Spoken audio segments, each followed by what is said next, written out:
Simon & Schuster Audio presents Music to My Years, a mixtape memoir of growing up and standing up by Cristela Alonzo.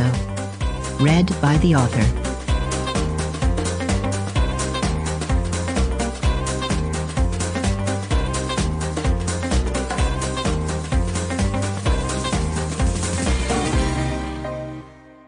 Introduction.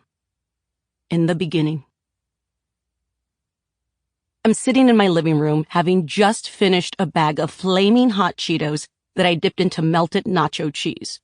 My fingers are stained from that weird yet delicious red coating that makes me look like I just murdered someone with my bare hands. And I can't help but think, Cristela, this is not how you write a book, unless it's a guide to murder. I have to be honest. If you had told me when I was a kid that I would ever attempt to write a book, I would have said, get away from me, stranger. I don't know you. And the truth is that this is not really a book per se, but a brand spanking New Testament. Yeah, you heard that right. I've decided to write a new Bible. I figured since we seem to be remaking old TV shows and movies, why not reboot the Bible and update it for what people are into nowadays? Let's add more explosions. Maybe a car chase. I'm kidding. I was raised very Catholic. I don't know anything about the Bible. So why am I writing a book? It was inevitable. I'm one of the few Latina stand-up comedians that get to travel the country and live their dream. I made TV history by becoming the first Mexican-American woman to create, produce, and star in her own network TV sitcom, Cristela.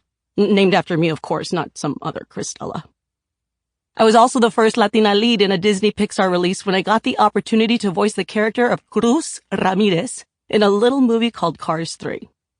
My life is now filled with mansions and limos. I'm living the life of a brown Barbie.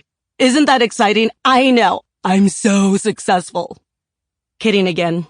The closest I get to living in a mansion is being able to afford all the brand name cereal I want. And that is exactly where I am happy being. I consider my journey a success story because I chased after my dream and accomplished it. And how many people can say that? People ask me how I've been able to do what I've done, and the answer is always the same.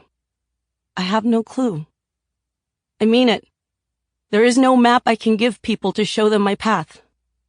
I am not Dora the Explorer, even though if you saw childhood pictures of me, you would think otherwise. I was raised in a tiny town in South Texas on the U.S.-Mexico border by a Mexican immigrant woman who had a second-grade education and a PhD in spankings. Sample complete. Ready to continue?